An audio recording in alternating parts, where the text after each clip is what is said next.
राधा गोविंद राधा गोविंद राधा गोविंद राधे। राधा गोविंद राधा गोविंद राधा गोविंद राधे। जगन्नाथ जगन्नाथ बलदेव जय सुभद्रा। जगन्नाथ जगन्नाथ बलदेव जय सुभद्रा।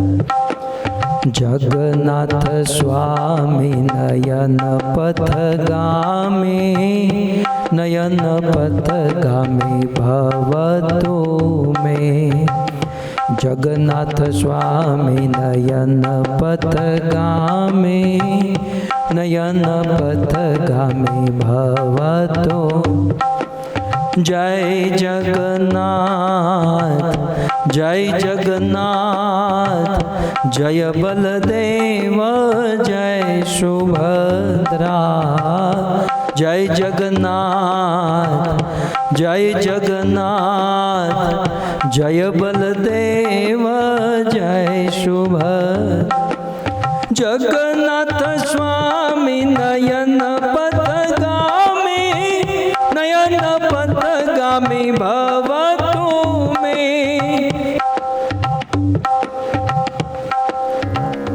ओम नमो भगवते वासुदेवाय। ओम नमो भगवते वासुदेवाय। ओम नमो भगवते वासुदेवाय।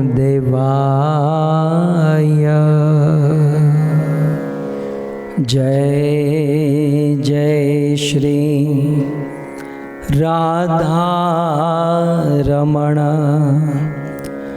जय जय नवल किशोर। जय गोपी चित चोर प्रभु। जय गोपी चित चोर प्रभु। जय जय माखन चोर। जय जय माखन चोर। श्री कृष्णचंद्र भगवान की, जगत गुरु शील प्रभुपाद की। उपस्थित भगवत कथा अनुरागी पधारे हुए भक्त वृंद, इस सभा को सुशोभित करने वाले अंतर्राष्ट्रीय कृष्ण भावनामृत संघ इस्कॉन के वरिष्ठ भक्तगण, दूर दूर से देश विदेश से बड़ी भारी मात्रा में फेसबुक यूट्यूब आदि के माध्यम से इस कथा का श्रवण करने वाले समस्त श्रोतागण एवं बड़े भाव से प्रेम से सर्वजन हिताय सर्वजन सुखाय भगवत प्रेम प्राप्ति करने हेतु ये सुंदर भागवत कथा जगन्नाथ कथा का आयोजन करने वाले हमारे अंबू भाई और शांता बेन का पूरा परिवार है।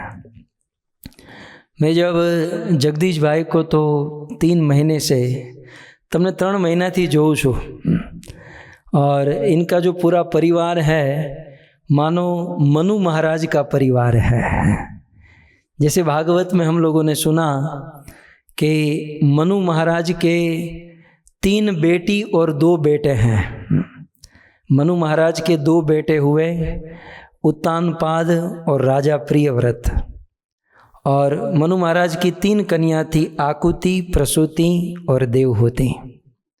तो ठीक उसी प्रकार यहाँ पर हमारे अम्बू भाई और शांता बहन के दोनों सुपुत्र जगदीश भाई और दीपेश भाई और इनकी तीनों बेटियां अंजना माता, संगीता माता और बेला माता। तो ये पूरा परिवार, ये देखो बहुत सुंदर, मैं धन्यवाद देता हूँ गोविंद टीवी को। तो ये सुंदर वट वृक्ष हैं और अम्बू भाई और शांता बहन का ये सुंदर परिवार है।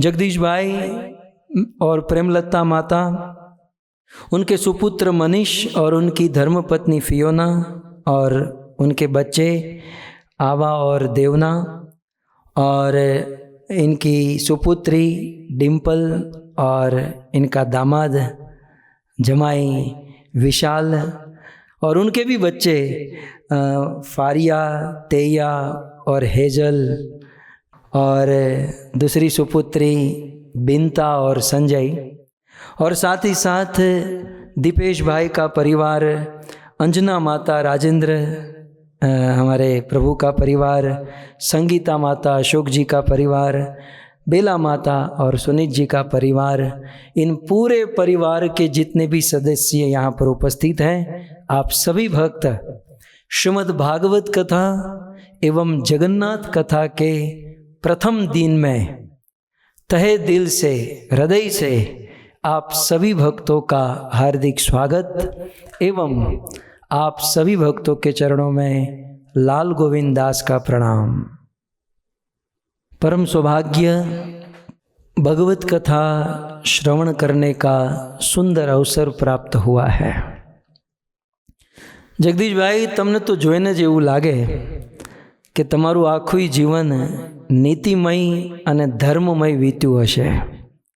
જે રીતે 3 મહિનાથી તમે કથા સાંભળી રહ્યા છો અને હું જોઉં છું કે કથામાં અહીંયા ઝૂમ પ્લેટફોર્મ પર મારી સામે ઘણા બધા માણસો બેઠા હોય, પણ એમાં સૌપ્રથમ સૌથી પહેલાં તમે હાજર થયા હો છો।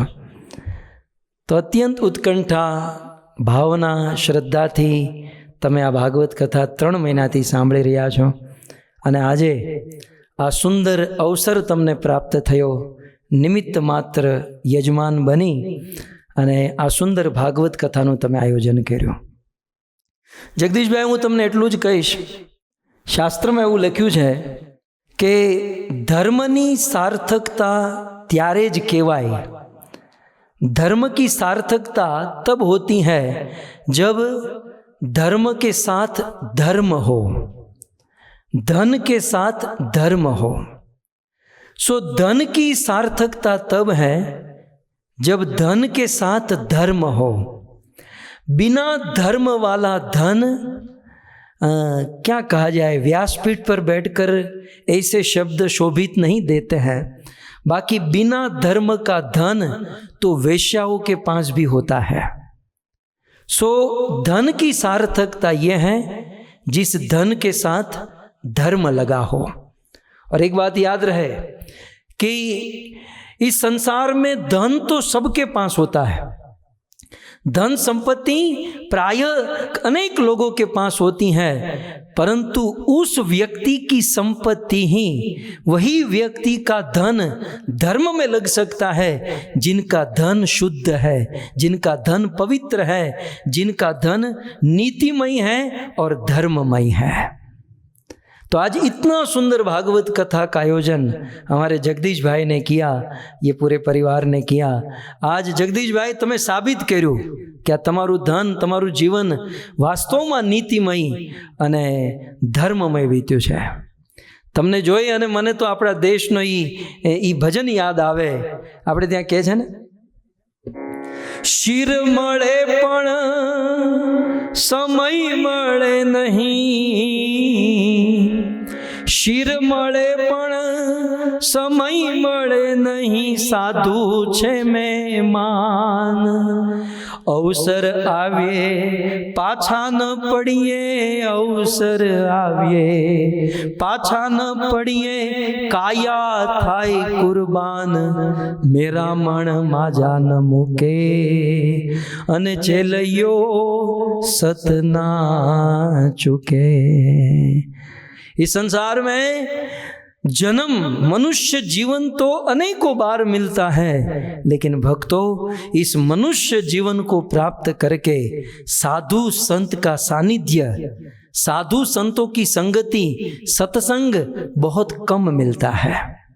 और जब ऐसा सत्संग, जब ऐसी सेवा का अवसर मिले तो अवसर आविए पाछा न पड़िए अने काया थाय कुर्बान।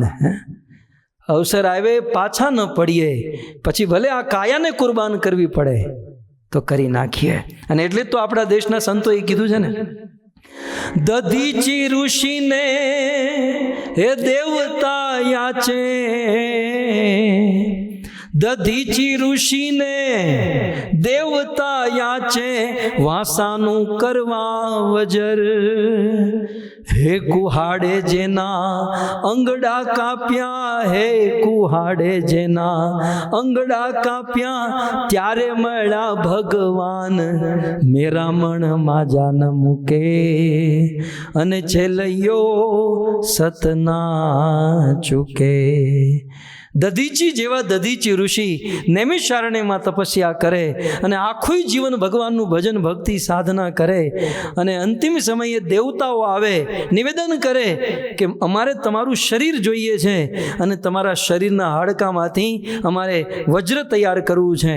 અને એ સમયે દધીચી ઋષિ પોતાનું શરીર કુરબાન કરે, પણ શરીર કુરબાન કરતા ભગવાનનો ખોળો પ્રાપ્ત થઈ જાય, એ ભગવાનના ખોળામાં બેસી જાય દધીચી ઋષિ। આ છે આપણા દેશનો ઇતિહાસ। અને એટલું જ નહીં, કહે છે મોર ધ્વજ રાજાએ અંગ વેચાવ્યા, મોર ધ્વજ રાજાએ અંગ વેચાવ્યા, ને દીધા કરણે દાન, शिबी राजाए जांग ने कापी, शिबी राजाए जांग ने कापी, त्यारे मड़ा भगवान, मेरा मन माजा न मूके, अने चेलयो सतना चूके। के छे के कर्ण, कुंतीनो ज्येष्ठ पुत्र कर्ण रोज दान करे, અને મહારાજ શિબી એક કબૂતરની રક્ષા કરવા માટે પોતાના શરીરનું માંસ કાપીને આપી દે। આ છે આપણો દેશ અને આ છે આપણો ઇતિહાસ। મને તો એ દિવસ યાદ આવે જગદીશભાઈ કે અમુક દિવસ પહેલાં હું કથા કરતો હતો અને કથા કરતાં કરતાં ભગવાન જગન્નાથની યાદ આવી, અને ભગવાન જગન્નાથની એક બે લીલા કીધી, અને પછી મારે મનમાં એવો પ્રશ્ન થયો કે જો કોઈ જગન્નાથ ભગવાનની કથાનું આયોજન કરે તો આપણે બધા સાથે મળીએ અને સુંદર ભગવાન જગન્નાથની લીલાને આપણે સાંભળીએ, શ્રવણ કરીએ અને જીવન ધન્ય કરીએ। મારું વેણ તમે પડવા ન દીધું જગદીશભાઈ, અને બસ હું અડધો વાક્ય બોલું ત્યાં જગદીશભાઈ એલાન કર્યું, અને ત્યારે મને આપણા દેશના સંતના વાક્યો યાદ આવે।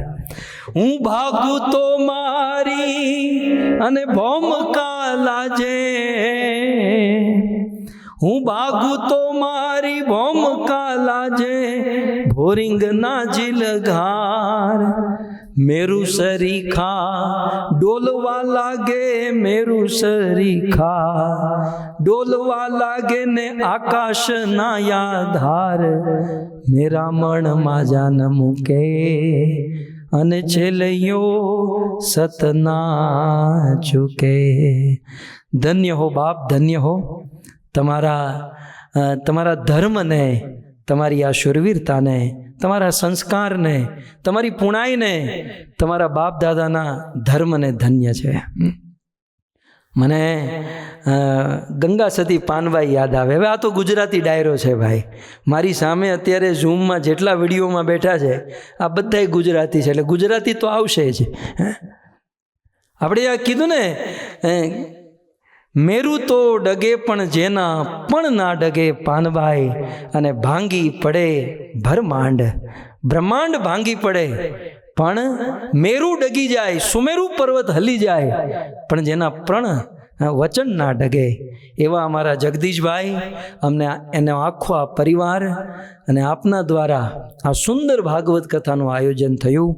હૃદયમાં હૃદયથી પ્રસન્નતા વ્યક્ત કરું છું અને ભગવાન ખૂબ તમને આપે અને ખૂબ તમારી ઉપર મહેર રાખે અને આવો આ તમારી કૃપા, આ તમારા સહયોગથી જે આ સુંદર કથાનું આયોજન થયું છે, ત્યારે મારે કહેવું પડે કે ધન ત્યારે જ સાર્થક ગણાય જ્યારે ધન સાથે ધર્મ હોય.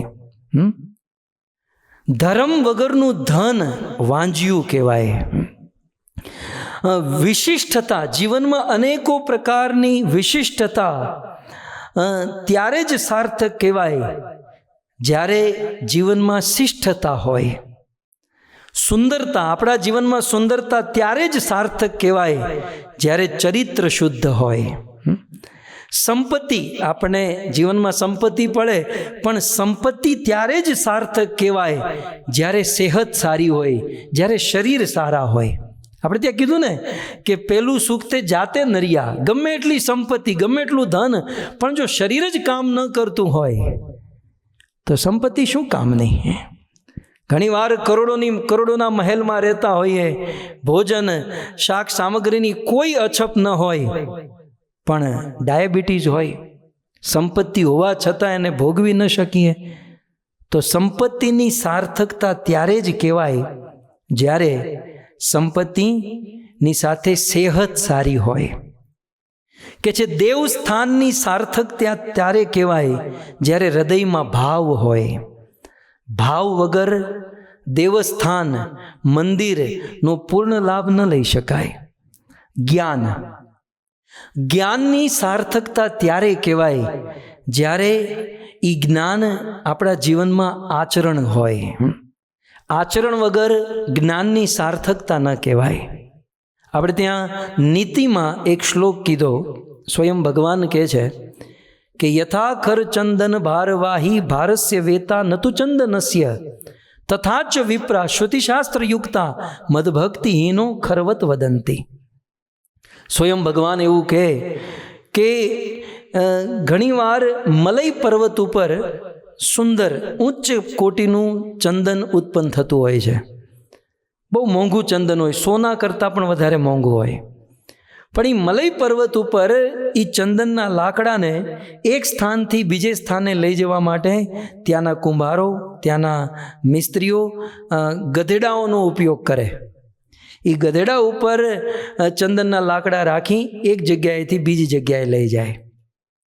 એ ગધેડાઓને ચંદનના લાકડાના ભારનો અહેસાસ હોય, પણ એ ચંદનના લાકડાની મહિમા ન જાણતા હોય. એવી જ રીતે જગદીશભાઈ, ઘણીવાર લોકો વેદોના, શાસ્ત્રોના મંત્રને યાદ કરી લે, શાસ્ત્રોના શ્લોક યાદ કરી લે, પણ વેદ શાસ્ત્રના મંત્ર અને શ્લોક જો જીવનમાં ન ઉતરે, જો જીવનમાં આચરણ ન થાય, તો એ ગધેડા જેવું છે. માત્ર ગધેડા ઉપર ભાર, એમ વેદ અને શાસ્ત્રનો ભાર લઈને ફરી રહ્યા છે, જો એ જીવનમાં આચરણ ન હોય. આપણા સંતો કહે ને, રામાયણમાં એક કથા આવે છે. એકવાર વનવાસના સમયે રામ, લક્ષ્મણ, જાનકી આ ત્રણેય વનવાસમાં હતા. અને એકવાર રામ અને જગતજનની માતા સીતા આ બંને એક સ્થાન પર બેઠેલા. અને એ જ સમયે લક્ષ્મણજી આવે છે અને લક્ષ્મણજી રામ અને સીતાના ચરણોમાં પ્રણામ કરે છે. ત્યારે રામ અને સીતા વચ્ચે, ભગવાન રામજી અને સીતાજી વચ્ચે એક શરત લાગી, કોમ્પિટિશન. ભગવાન રામ કહે કે આજે તો મારા ચરણ બહુ સારા લાગે છે. સીતા કે નહીં, મારા ચરણ સારા છે. રામ કે મારા ચરણ સારા, ચરણ એટલે પગ, ચરણ ચિહ્ન. રામ કે મારા ચરણ સારા, સીતા કે મારા ચરણ સારા. હવે એ જ સમયે લક્ષ્મણજી આવે અને પ્રણામ કરે. ત્યારે રામ અને સીતા લક્ષ્મણને પૂછે, લક્ષ્મણ, હવે અમારી બંને વચ્ચે આ કોમ્પિટિશન થઈ છે, એટલે હવે તું જ જવાબ આપ કે આ અમારા બંનેમાંથી કોના ચરણ સારા કહેવાય. હવે લક્ષ્મણજી મનમાં વિચાર કરે કે જો રામના ચરણ સારા કહું તો જગતજનની માતા સીતાના આશીર્વાદ, એની કૃપા મને ન મળે, અને જો સીતાના ચરણ સારા કહી દઉં તો રામની કૃપા ન મળે. અને લક્ષ્મણજી મનમાં વિચારતા, લક્ષ્મણ તો ગુરુ તત્વ અનંત શેષ સંકર્ષણ લક્ષ્મણના રૂપે આવે અને લક્ષ્મણજી તરત મનમાં વિચાર કરીને કહે છે, ભગવાન રામચંદ્રના ચરણ સામે જોઈને કહે છે કે આ ચરણથી, સીતાજીના ચરણ સામે જોતા કે પેલા રામના ચરણ સામે જોઈ, પછી સીતાજીના ચરણ સામે જોવે, કે છે રામના ચરણથી સીતાના ચરણ સુંદર લાગે છે. આ ચરણથી, લક્ષ્મણજી બોલ્યા કે આ ચરણથી આ ચરણ સુંદર લાગે છે. હવે આ તો ગુરુ તત્વ, અને ગુરુને સમજવા બહુ મુશ્કેલ છે, બહુ કઠિન છે. એટલે આપણે ત્યાં કે ગુરુને માપવા ન જોઈએ, ગુરુને પામવા જોઈએ. હું તમે ઘણીવાર ગુરુને માપવાનો પ્રયાસ કરીએ ને તો માત્ર અપરાધ જ કરી બેસીએ. માટે ગુરુને માપવા નહીં, પામવા જોઈએ. તો લક્ષ્મણજી એટલું જ બોલ્યા કે આ ચરણથી આ ચરણ સુંદર લાગે છે.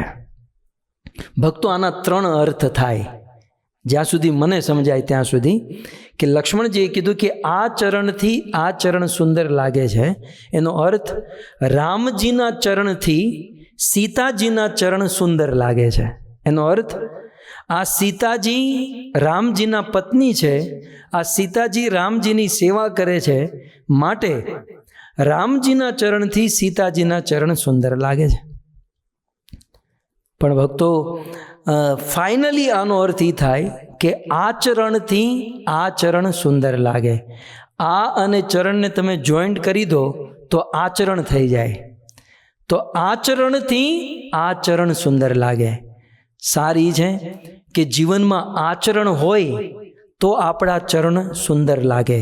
જીવનમાં આચરણ હોય તો આપણું જીવન સુંદર લાગે. માટે જ્ઞાનની સાર્થકતા ત્યારે જ કહેવાય જ્યારે જીવનમાં आचरण होय। विद्वत्ता की सार्थकता तब है जब जीवन में सरलता होती है। कई बार हम देखते हैं कि बड़े बड़े विद्वान बहुत कॉम्प्लिकेट स्वयं हो जाते हैं और दूसरों को भी कॉम्प्लिकेट बना देते हैं, लेकिन ये विद्वान व्यक्ति, विद्वत्ता की सार्थकता तब है जब जीवन में सरलता हो। व्यापार की તમે બધા व्यापारी છો, व्यापार की सार्थकता तब है जब जीवन में अच्छा व्यवहार हो। यदि अच्छा व्यवहार न हो तो व्यापार की सार्थकता नहीं। प्रसिद्धि की सार्थकता तब है जब मन में निरअहंकारिता हो। बुद्धिमत्ता की सार्थकता तब है जब जीवन में विवेक हो। दोस्ती की सार्थकता तब है जब आपस में प्यार और विश्वास हो। लगभग आप भूल गए होंगे, हिंदी वाले को शायद याद नहीं हो क्योंकि गुजराती में वो पहले से। धन की सार्थकता तब है जब धर्म साथ हो। विशिष्टता की सार्थकता तब है जब शिष्टता जीवन में हो। सुंदरता की सार्थकता तब है जब चरित्र शुद्ध हो। संपत्ति की सार्थकता तब है जब शारीरिक इंद्रियां ठीक हो। देवस्थान की सार्थकता तब है जब हृदय में भाव हो। ज्ञान की सार्थकता तब है जब जीवन में आचरण हो। अच्छे व्यापार की सार्थकता तब है जब अच्छा व्यवहार हो। विद्वत्ता की सार्थकता तब है जब जीवन में सरलता हो। प्रसिद्धि की सार्थकता तब है जब मन में निरअहंकारिता हो। बुद्धिमत्ता की सार्थकता तब है जब जीवन में विवेक हो। दोस्ती की सार्थकता तब है जब प्यार और विश्वास हो। इंद्रियों की सार्थकता तब है जब भगवान की सेवा हो। कान की, जिह्वा की सार्थकता तब है जब मुख पर हरि का नाम हो। और कान की सार्थकता तब है जब भगवान की कथा हो। जब तक जीवन में भगवान की कथा नहीं सुनते तो ये कान जो मिले हैं ना, ये कान की सार्थकता नहीं है। और इसीलिए श्रीमद् भागवत जी में कहा गया कि करोच तत्कर करो मनुष्य शृणोति तत्पुण्य कथा सकर्णा। वही कान कान है जिनके कान से भगवान की कथा सुनी जाती है। नहीं तो वह कान जिस कान से भगवान की कथा नहीं सुनी जाती, शुकदेव जी और गोस्वामी तुलसीदास जी कहते हैं कि वह कान सांप के रहने के बिल के समान है, खड्डे मात्र है। वो कान की सार्थकता कान का वास्तविक उपयोग नहीं है यदि हम अपने कानों से भगवान की कथा का श्रवण न करें। तो आज परम सुंदर अवसर हमें प्राप्त हुआ है कि भगवान ने जो सुंदर 2 कान दिए हैं और ये दोनों कान जब तक काम कर रहे हैं तब तक हम भगवान की कथा सुन लें। नहीं तो जगदीश भाई, हमारे जीवन में अब कितने दिन बचे हैं, जीवन का क्या भरोसा है। कुलशेखर आलवार ऐसा लिखते हैं कि शरीर व्याधि मंदिरम शत संधि जर्जरम, ये शरीर रोगों का घर है, ये शरीर व्याधि का मंदिर है। और जब मृत्यु का समय आएगा, कृष्ण त्वदीय पद पंकज पंजरांते प्राण प्रयाण समये कफवात पित्ते, जब मृत्यु का समय आएगा ये गला कफ पित्त वायु से भर जाएगा।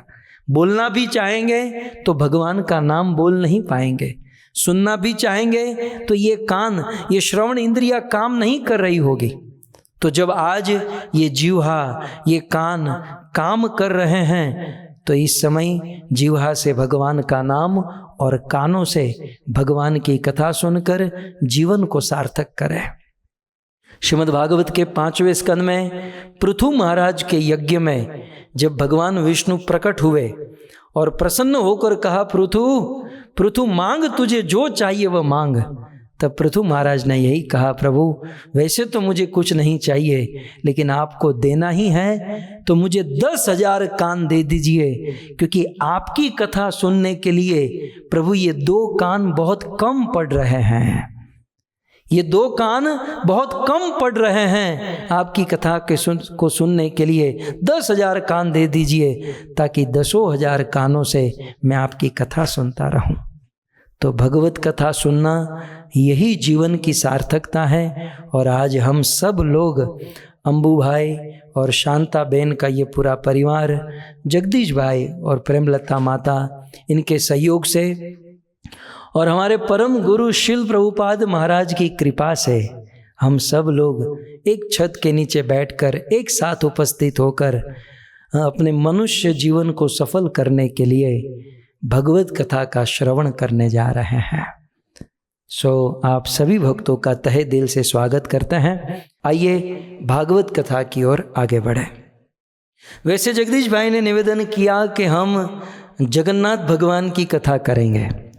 भक्तों, कथा की विधि होती है और विधि के अनुसार राम कथा, राम पारायण जो है वह 9 दिन के लिए होती है प्रायः।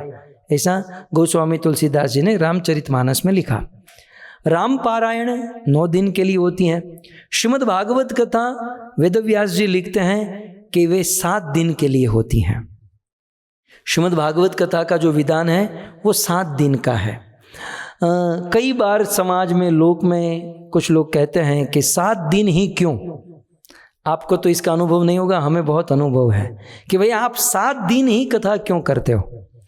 मुझे मेरे गुरुदेव याद आ रहे हैं। आज ही के दिन गुरु महाराज ने एक बहुत सुंदर स्टेटमेंट दिया। आज के दिन गुरुदेव कहते हैं, कुछ लोग कभी कभी पूछते हैं कि श्रीमद् भागवत को एक सप्ताह पढ़ने का नियम कहाँ से आया। उन्हें ऐसा लगता है कि श्रीमद् भागवत को पढ़ने के लिए सप्ताह का नियम कहीं भी नहीं दिया गया। वास्तव में श्रीमद् भागवत के ही दूसरे स्कंद में दिया गया है कि सप्ताहम जीविता विधि ही, ये प्रमाण है। सप्ताहम जीविता विधि ही, अर्थात परीक्षित महाराज ने स्वयं 1 सप्ताह इस ग्रंथ का श्रवण किया था। अतः यदि ध्यान पूर्वक सुना जाए तो सप्ताह भर सुनना भी अपने आप में बहुत प्रभावशाली है। अर्थात श्रीमद् भागवत 7 दिन के लिए, 7 दिन में महाराज परीक्षित का उद्धार हुआ। तो राम पारायण 9 दिन, भागवत कथा 7 दिन।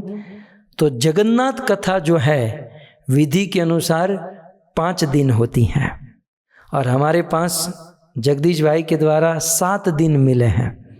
तो मैं सोच रहा था कि जगन्नाथ कथा 5 दिन होती हैं और हमारे पास 7 दिन है, तो ये भी भगवान की कृपा और करुणा है कि हम यहाँ पर भागवत और जगन्नाथ ये दोनों करेंगे, ताकि हमारे जगदीश भाई और उनके परिवार को भागवत कथा का फल भी मिले और जगन्नाथ कथा का भी फल मिले। इसलिए हम भागवत और जगन्नाथ जी का समन्वय करेंगे, अर्थात भागवत के माध्यम से हम जगन्नाथ कथा सुनेंगे। भक्तों, श्रीमद् भागवत में जगन्नाथ जी का जिक्र अनेकों जगह पर हुआ है, हमारे ध्यान से वह निकल गया है। हमारे जब हम कथा सुनते हैं पढ़ते हैं तो शायद आप लोगों के ध्यान में नहीं रहता होगा, लेकिन मैंने पहले से मार्क किया है। जब जब हम कथा करते हैं, भागवत पढ़ते हैं, तो भागवत में अनेकों बार तत्र गत्वा जगन्नाथ देव देव वृषा कपिम, जगन्नाथ जी के नाम अनेकों बार आए हैं। तो श्रीमद् भागवत के इन प्रसंग, श्रीमद् भागवत के इन श्लोकों का सहारा लेकर हम कलयुग पावन अवतार श्री जगन्नाथ जी के तत्व, रहस्य और लीलाओं का श्रवण करेंगे। तो जगदीश भैया बरोबर है ना, भागवत का सहारा लेकर हम जगन्नाथ जी की कथा सुनेंगे, ताकि भागवत का भागवत हो और जगन्नाथ कथा के साथ जगन्नाथ कथा हो। तो जगदीश भाई ने दोनों हाथ ऊपर करके ग्रीन झंडी दे दी है। सो बोले ठीक है। तो जगदीश भाई ने क्यों तमें जे कोई बरोबर ज होय, लेकिन फिर भी हमारा एक प्रेम है, आदर है। सो भगवान का एक नाम है त्रियुग। આપણે ત્યાં કહીએ ને કે હરિ તારા 6000 નામ, હરિ તારા 6000 નામ, हे कया नामे लखवी कंकोतरी। कहते हैं कि हरि के 1000 नाम, कृष्ण के करोड़ नाम। तो हरि के 1000, कृष्ण के करोड़ों नाम में से भगवान का एक नाम है त्रियुग। त्रियुग का अर्थ होता है, वैसे युग तो 4 हैं, युग 4 हैं, लेकिन भगवान का एक नाम है त्रियुग, क्योंकि 4 युग में 3 युग जो होते हैं उसमें भगवान स्वयं आते हैं अवतार लेकर। जैसे सतयुग, त्रेता और द्वापर। सतयुग में भगवान नरसिंह देव आदि आए, त्रेता में भगवान रामचंद्र आए और द्वापर में भगवान कृष्ण आए। लेकिन इस कलयुग में भगवान त्रियुग के रूप में प्रकट होते हैं। कलयुग में भगवान का 3 रूप एक साथ प्रकट होता है। सो कलयुग में भगवान का अवतार 3 रूप में हुआ है, इसलिए भगवान को त्रियुग कहते हैं। तो कलयुग में भगवान का अवतार 3 रूप में हुआ। वह 3 रूप कौन सा? पहला रूप कली काले नाम रूप कृष्ण अवतार। शास्त्रों में कहा गया कि कली काले, कली के समय में, इस कलयुग में कृष्ण अवतार नाम रूप। कलयुग में भगवान श्री कृष्ण का अवतार उनके नाम के रूप में हुआ है। इसलिए जब चैतन्य महाप्रभु आए तो दोनों हाथ ऊपर करके अपने ही आचरण से, निज आचरण प्रभु जीवेर सिखाए, अपने आचरण से संसार के लोगों को हरि नाम प्रदान किया, हरि नाम कीर्तन करना सिखाया। तो त्रियुग, भगवान का नाम है त्रियुग। कलयुग में भगवान का अवतार 3 रूप में हुआ है, एक उनके नाम के रूप में। और इसीलिए चैतन्य महाप्रभु कहते हैं नाम नामकारी बहुधा निज सर्व शक्ति। भगवान में जितनी शक्ति है उतनी ही शक्ति भगवान के नाम में है, क्योंकि ये हरि नाम और कुछ नहीं, स्वयं भगवान का अवतार है। सो त्रियुग, कलयुग में भगवान का अवतार 3 रूप में होता है। पहला रूप है उनका नाम। आइए दूसरा, कलयुग में भगवान का अवतार दूसरे रूप में होता है। वह दूसरा रूप, वो दूसरा अवतार है। ये प्रश्न भागवत में पूछा गया। श्रीमद् भागवत के प्रारंभ में नैमिषारण्य में बैठे हुए ऋषि मुनियों ने 6 प्रश्न पूछे। सबसे पहला प्रश्न कि आत्मा को प्रसन्न करने के लिए क्या करना चाहिए। दूसरा, वेदों का सार क्या है। तीसरा, भगवान प्रकट क्यों होते हैं। चौथा, भगवान के अवतार कितने और उनकी लीला क्या। पांचवा, कि भगवान का रहस्य क्या।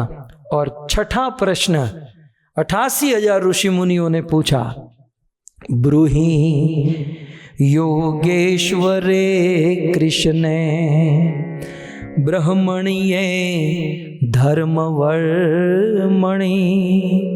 स्वं काष्ठा अधुनोपेते धर्मं कः शरणं गता धर्मं कः शरणं गता। श्रीमद् भागवत के बेज में, भागवत जिस पिलर पर खड़ा है उस पिलर में 6 प्रश्न, 6 जिज्ञासा, उनमें से एक पिलर रूपी ये प्रश्न है। ब्रूहि योगेश्वरे कृष्णे ब्रह्मणीय धर्मवर्मणि।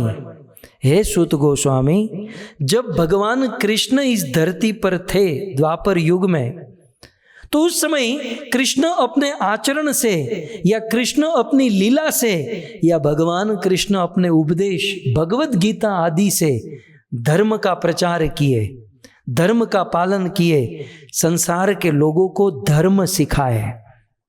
तो भगवान कृष्ण आए ही थे कि धर्म संस्थापनार्थाय, धर्म की स्थापना करने के लिए। तो कृष्ण ने धर्म की स्थापना की, अधर्म का विनाश, धर्म को आईना दिखाया।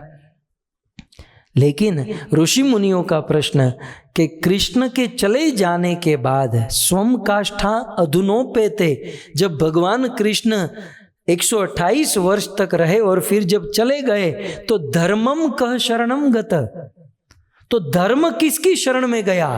अर्थात कृष्ण के चले जाने के बाद यदि धर्म को जानना है, समझना है, तो हम किसके पास जाए? जब कृष्ण थे तब तो हम कृष्ण के पास जा सकते थे, परंतु कृष्ण के चले जाने के बाद अब हम किसके पास जाए? हमें धर्म के तत्व को, धर्म के लक्षण को जानना है, तो हम किसका आश्रय ग्रहण करें? तब इसका उत्तर देते हुए सूत जी ने कहा कि कृष्ण स्वधाम उपगते धर्म ज्ञान आदि भी सह। हे ऋषि मुनियों, कृष्ण जब अपने धाम में चले गए, कृष्ण जब देवताओं के बुलाने से सदेह, कृष्ण का तो देही होता नहीं, वो तो स्पिरिचुअल सोल है, स्पिरिट सोल है, तो कृष्ण स्वयं जब अपने धाम में चले गए तो कहते हैं कलो नष्ट दृशामेश, कलयुग में, कलयुग की जीवों की जो दृष्टि नष्ट हो चुकी है, उस दृष्टि को प्रकाश प्रदान करने के लिए पुराण अर्को धुनोदितः, ये भागवत रूपी पुराण उदित हो गया। तो जैसे मैंने कहा कि भगवान का एक नाम है त्रियुग, तो कलयुग में भगवान का 3 स्वरूप, एक भगवान का अवतार उनके नाम के रूप में हुआ है और दूसरा भगवान का अवतार भागवत के रूप में हुआ है। भक्तों, ये श्रीमद् भागवत कलयुग में स्वयं भगवान का अवतार है। और अब तीसरा त्रियुग, कलयुग में भगवान का तीसरा अवतार या तीसरा रूप, उनके अर्च विग्रह के रूप में, दारू ब्रह्म के रूप में कलयुग में भगवान का अवतार जगन्नाथ के रूप में होता है। इसलिए जगन्नाथ स्वामी की, श्री जगन्नाथ भगवान की। सतयुग में भगवान नरसिंह हंस, त्रेता में राम, द्वापर में कृष्ण, और कलयुग में यदि कोई भगवान है तो वह है जगन्नाथ भगवान। वही राम, वही नरसिंह, वही कृष्ण इस कलयुग में जगन्नाथ के रूप में प्रकट हुए हैं। भक्तों, कई बार हम हमारे मन में सोचते हैं कि देवकी और वसुदेव कितने प्रसन्न, कितने भाग्यशाली होंगे कि उस समय उनके साथ कृष्ण थे। द्वापर युग के लोग कितने धन्य कि स्वयं भगवान उनके साथ थे, है ना। त्रेता युग के लोग कितने भाग्यशाली कि भगवान राम उनके साथ थे। हमारे मन में ये होता है। भक्तों, संकोच या दुख लगाने की जरूरत नहीं। कलयुग में भी हम लोग भाग्यशाली हैं, क्योंकि जैसे त्रेता में राम थे, जैसे द्वापर में कृष्ण थे और लीला करते थे, वैसे कलयुग में आज जगन्नाथ भगवान प्रकट रूप से हैं और आज प्रकट रूप से भगवान जगन्नाथ लीला कर रहे हैं। जैसे कृष्ण गोप ग्वाल सखा गोपियों के साथ लीला किए, जैसे राम अनेक भक्तों के साथ लीला किए, वैसे वर्तमान में आज भगवान जगन्नाथ लीला कर रहे हैं। तो भक्तों, जो सौभाग्य गीध गणिका, जो सौभाग्य केवट आदि भक्तों को मिला, जो सौभाग्य द्वापर में कुब्जा, उद्धव, विदुर आदि को मिला, वही सौभाग्य कलयुग में हम सबको प्राप्त हुआ है, क्योंकि कलयुग के भगवान श्री जगन्नाथ है।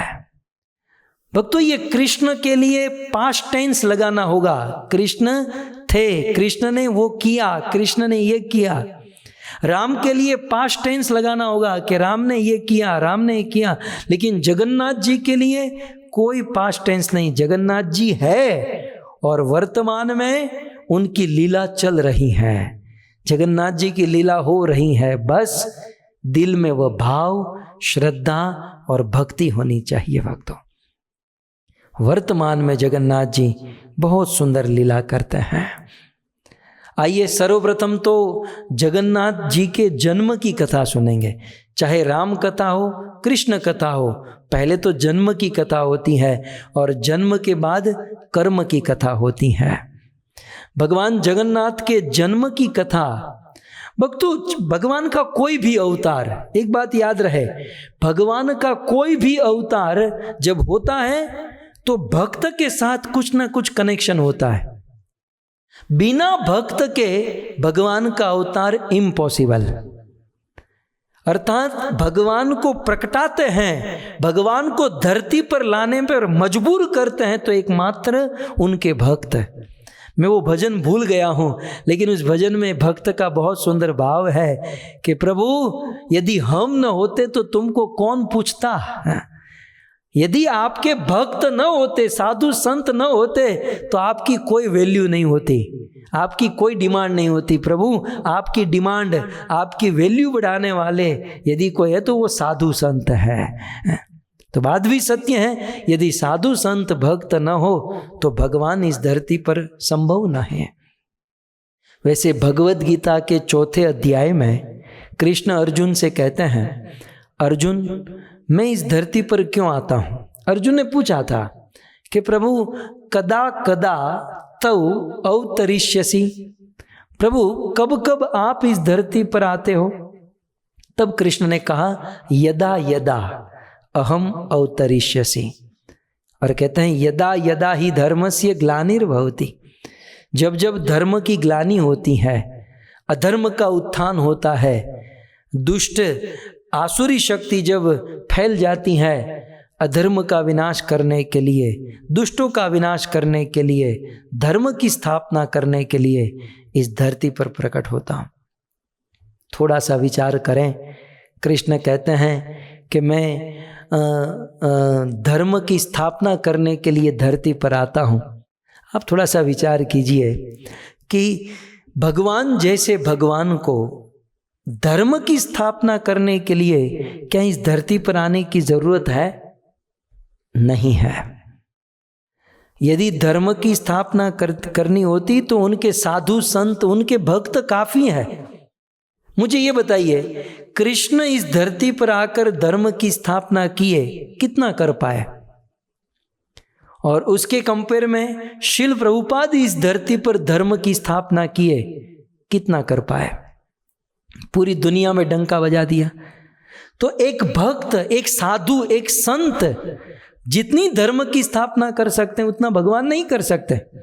सो भगवान का इस धरती पर आना मूल उद्देश्य, मुख्य उद्देश्य न तो धर्म की स्थापना करना है और न तो असुरों को मारना है, क्योंकि असुरों को मारना ही होता तो भगवान अपने धाम में बैठे बैठे मार सकते हैं। अपने भ्रिकुटी भंग मात्रेण, भागवत में लिखा है कि अपनी भौं तरेरने से अपनी आंख को तिरछी कर दें, ब्रह्मांडों के ब्रह्मांड गिर जाए। उस ब्रह्मांड में रहने वाले 2-5 असुरों को मारने के लिए भगवान को इस धरती पर आने की जरूरत नहीं है। तो न तो धर्म की स्थापना करने के लिए और न तो दुष्टों का विनाश करने के लिए। भगवान का इस धरती पर आने का प्रमुख उद्देश्य यदि कोई है तो उनके भक्तों की रक्षा, उनके भक्तों को प्रेम देने के लिए है। सो भगवान के अवतार के मूल में उनके भक्त कहीं ना कहीं छिपे हुए। चैतन्य महाप्रभु को ले लीजिए, हम सुनेंगे कि अद्वैत आचार्य की हुंकार, अद्वैत आचार्य की पुकार ने भगवान के सिंहासन को डोला दिया। देवकी और वसुदेव की भक्ति और समर्पण ने वैकुंठ को हिला दिया और दशरथ और कौशल्या के त्याग और तपस्या ने भगवान को मजबूर कर दिया धरती पर। ये भक्त ही भगवान को प्रकट करते हैं। यदि भक्त न हो तो भगवान धरती पर नहीं आते, अपने धाम में रहते हैं। इसलिए हमारे पूर्ववर्ती जितने भक्त हैं, आचार्य है, उन सब के हम ऋणी हैं कि उन्होंने भगवान को प्रकट किया है। भक्तों, कल गुरु पूर्णिमा है। केवल भगवान का अवतार ही नहीं, अवतार होने के बाद भी हम कहाँ जानते थे? भगवान के बारे में हमको इंट्रोड्यूस कराने वाले, उन भगवान के बारे में बताने वाले, उनमें श्रद्धा उत्पन्न कराने वाले कोई ना कोई गुरु, कोई ना कोई साधु हमारे जीवन में आए, ताकि हमारे जीवन में हम भगवान को समझ पाए, भगवान के निकट जा पाए। तो जब किसी साधु संत गुरु की कृपा से हमारे जीवन में इतनी सारी चीज़ें मिली, उपलब्धि मिली, भक्तों, व्यास पूर्णिमा के दिन ऐसे गुरु को याद करना मत भूलिएगा। तो भक्त के कृपा से भगवान आते हैं। तो यहाँ पर जगन्नाथ जी ने जगन्नाथ के रूप में कलयुग में प्रकट होने का वरदान दिया 3 लोगों को। ये इस जगन्नाथ जी के मूल में वरदान की कथा है। भगवान ने 3 लोगों को वरदान दिया और 3 लोगों के वरदान के कारण भगवान कृष्ण जगन्नाथ के रूप में इस धरती पर प्रकट हुए हैं। और भक्तों, वो 3 कौन? वो 3 भगवान के सर्वश्रेष्ठ भक्त, एक ब्रह्मा, दूसरे नारद और तीसरी श्रीमती राधा रानी। भगवान ने ब्रह्मा, नारद, ये तीनों की अलग अलग कथाएं हैं अलग अलग पुराणों में। तो भगवान कृष्ण ने इन तीनों को वरदान दिया और इन तीनों के वरदान से, इन तीनों की भक्ति से कृष्ण जगन्नाथ के रूप में प्रकट हुए। एक समय की बात, आप सब जानते हैं कि ब्रह्मा जी का जीवन 100 साल का होता है। ब्रह्मा जी के 12 घंटे इस धरती पर 10,000 चतुर्युग के रूप में होते हैं। अर्थात इस धरती पर जब 10,000 चतुर्युग बीतते हैं, ब्रह्मा के 12 घंटे और फिर दूसरे 10,000 चतुर्युग ब्रह्मा जी के 24 घंटे, ऐसे 30 दिन का महीना और 100 साल ब्रह्मा जी इस प्रकार से जीते। ब्रह्मा जी की 100 साल की आयु को परा कहते हैं। परा माने 100 साल, परा माने ब्रह्मा जी की पूरी आयुष्य, और परा अर्ध माने ब्रह्मा जी की आधी आयु। कहते हैं कि ब्रह्मा जी की आधी आयु समाप्त हुई, बहुत बड़ा प्रलय हुआ। प्रलय में तो आप सब जानते हैं, मैंने कुछ समय पहले प्रलय की कथा कही थी। मत्स्य अवतार की कथा में प्रलय की बात आई थी। 4 प्रकार के प्रलय होते हैं, महाप्रलय और अनेकों बातें थी। तो प्रलय के समय मूसलाधार वर्षा होती है, हाथी के समान पानी की बूंदें आकाश से गिरती हैं, सारे समुद्र ओवरफ्लो हो जाते हैं और पूरा ब्रह्मांड इसमें डूब जाता है। और उस समय प्रलय के बाद ब्रह्मा के हृदय में करुणा हुई और ब्रह्मा जी ने सोचा कि ये बार बार प्रलय होता है, सृष्टि होती है, प्रलय सृष्टि, जीव बहुत परेशान होते हैं। ब्रह्मा को भी दया आ गई कि बार बार ये सृष्टि बनाना और ये जीव इस संसार में पैदा होते हैं, जन्म मृत्यु जरा व्याधि, और उस बीच में कोरोना जैसा रोग आ जाता है, बंदा परेशान। इससे अच्छा है कि सारे जीवों का उद्धार हो, भगवान के धाम को प्राप्त करें। ब्रह्मा जी के मन में ये विचार आया। तब ब्रह्मा जी समुद्र के निकट श्री क्षेत्र में जाकर ब्रह्मा जी तपस्या करने लगे। ऐसा वर्णन है कि समुद्र से लगभग 20 किलोमीटर दूर ब्रह्मलोक से ब्रह्मा जी गिरे। ब्रह्मा जी क्योंकि उस स्थान पर गिरे, इसलिए आज भी वो स्थान है, उसका नाम है ब्रह्मगिरी। ब्रह्मा गिरे इसलिए उस पर्वत का नाम हुआ ब्रह्मगिरी पर्वत। सो ब्रह्मगिरी नाम का स्थान है उड़ीसा में, पुरुषोत्तम क्षेत्र में, श्री क्षेत्र में ब्रह्मा जी वहाँ पर गिरे, जिसे हम जगन्नाथपुरी भी कहते हैं या पूरी धाम भी कहते हैं या उत्कल क्षेत्र भी कहते हैं। तो ब्रह्मा जी वहाँ पर गिरे और ब्रह्मा जी तपस्या करने लगे। और ब्रह्मा जी की तपस्या से अब भगवान प्रसन्न होने वाले थे। और भगवान प्रसन्न होकर ब्रह्मा जी क्या मांगने वाले थे सबको पता था। ब्रह्मा जी यही मांगने वाले थे कि इस संसार में जितने भी जीव हैं, अब ये प्रलय सब बंद करो, ये सिस्टम बंद करो और सारे जीवों को प्रभु आप अपने धाम में लेकर जाओ। ये ब्रह्मा जी इस कामना से तपस्या करने लगे।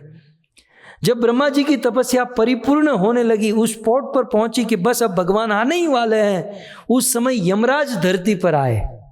मृत्यु के देवता यमराज धरती पर आए और लक्ष्मी नारायण के पास गए। उस समंदर में लक्ष्मी नारायण के पास गए और दंडवत किया, प्रणाम किया।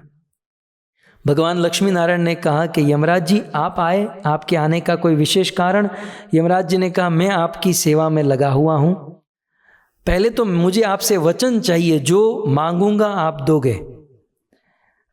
भगवान ने कहा तथास्तु, आप तो सेवा करते हो, इतनी शुद्ध सेवा में लगे हो, जो चाहिए हम आपको देंगे। वचन ले लिया। और अब यमराज जी ने कहा कि ब्रह्मा जी की तपस्या परिपूर्ण होने ही वाली है और वो आपसे मांगेंगे कि दुनिया में जितने भी जीव हैं सबको वैकुंठ लेकर चले जाओ।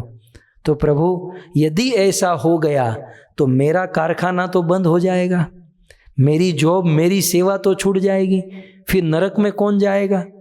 आपका जो सिद्धांत है, आपकी जो सिस्टम है, ये बिल्कुल गड़बड़ा जाएगी, बिल्कुल तहस नहस हो जाएगी। तब लक्ष्मी जी ने कहा कि यमराज जी, क्योंकि आपने वचन ले लिया है और क्योंकि आपने हमें सेवा से प्रसन्न किया है, इसलिए अब हम ब्रह्मा की तपस्या को भी टाल नहीं सकते। इसलिए एक बीच का रास्ता निकालते हैं, न ब्रह्मा न यमराज, हम दोनों के बीच का। ब्रह्मा जी चाहते थे सब लोग वैकुंठ जाए और यमराज चाहते थे मेरा नरक बंद न हो। तो बीच का रास्ता निकालकर लक्ष्मी नारायण ने कहा कि कोई बात नहीं, हम ब्रह्मा के 50 साल तक यहाँ पर समंदर की स्वर्णमयी रेत के नीचे दबे हुए रहेंगे और ब्रह्मा के 50 वर्ष के बाद हम यहाँ से जगन्नाथ के रूप में प्रकट होंगे। और जब हम जगन्नाथ के रूप में यहाँ पर प्रकट होंगे, यमराज जी को कहा कि कोई बात नहीं, इस दुनिया में रहने वाले लोग यदि पाप करते हैं उसे आप नरक में ले जा सकते हो, लेकिन इस पुरुषोत्तम क्षेत्र श्री क्षेत्र में, ये श्री क्षेत्र जो है ना, जगन्नाथपुरी क्षेत्र 5 कोस में है। जगन्नाथपुरी क्षेत्र 5 कोस में है और उस 5 कोस में 3 कोस जमीन है और 2 कोस समुद्र में है।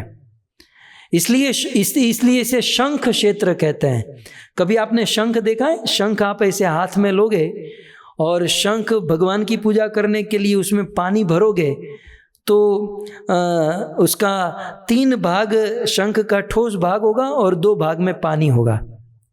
ठीक उसी प्रकार 5 कोस में से 2 कोस समुद्र, 3 कोस भूमि है।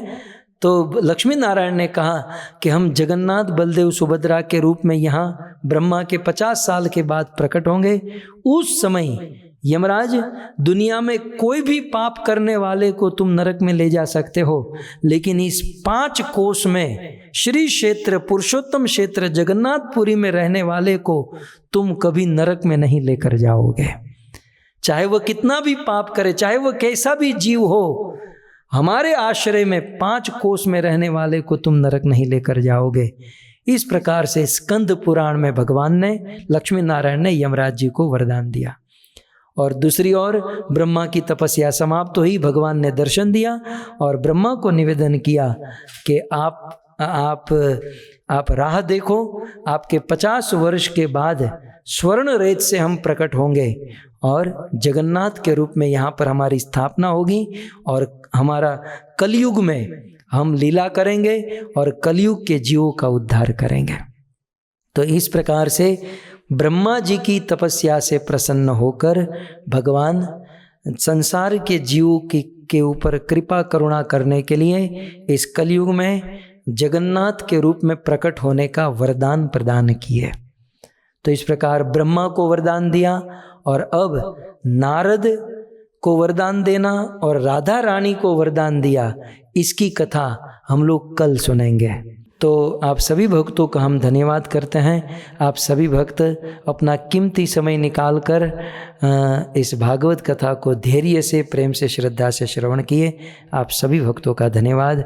और विशेष धन्यवाद करता हूँ जगदीश भाई, प्रेमलता माता और इस पूरे परिवार को और सभी भक्तों को।